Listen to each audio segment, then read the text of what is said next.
Ceux qui étaient présents ce jour-là ne l'oublieront jamais, alors que la chanteuse Barbara Weldens se produisait sur scène dans le cadre d'un festival du Lot, le 19 juillet 2017, la jeune femme s'était brutalement effondrée en descendant chanter devant la scène, terrassée par une brutale et très violente électrocution. Enceinte de 6 mois au moment de sa mort, son bébé n'avait pas survécu non plus. Un véritable drame dont les experts n'ont pas tardé à trouver la source, selon eux, rien à voir avec l'orage qui grondait à ce moment-là. En effet, le choc électrique serait surtout lié à 2 projecteurs branchés à la va-vite par des musiciens qui s'étaient improvisés techniciens et avaient tout relié à une armoire électrique sans disjoncteur. Un bricolage inconscient selon l'un des techniciens, qui a coûté la vie à la chanteuse. Avec un disjoncteur, le courant se serait automatiquement coupé et elle n'aurait rien senti.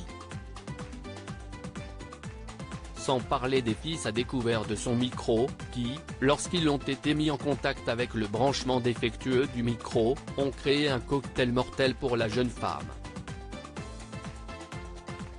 Celle-ci étant pieds nus, l'accident était presque inévitable. Rien à voir, donc, avec l'orage, mais plutôt avec une défaillance humaine symboliquement punie ce jeudi 16 février, l'homme qui a reconnu avoir branché les projecteurs sans avoir aucune formation, a été condamné à 18 mois de prison avec sursis, 2 mois après le procès en décembre. Le responsable du son, quant à lui, a été relaxé. Les compagnies d'assurance devront enfin verser jusqu'à 20 000 € de dommages et intérêts à la famille de la chanteuse. Une petite fille qui a sa vie à faire sans sa maman, un drame qui a beaucoup touché le principal accusé, abattu d'être pratiquement le seul à être accablé. Traumatisé à vie par ce jour-là, il a d'ailleurs confié à nos confrères de la Dépêche avoir totalement changé de vie. « Je suis choqué par le drame, ma vie a changé. Je suis parti à la retraite, je fais autre chose. Mais regrette que les poursuites contre la mairie de la ville, également coupable de défaillance selon lui, aient été abandonnées. »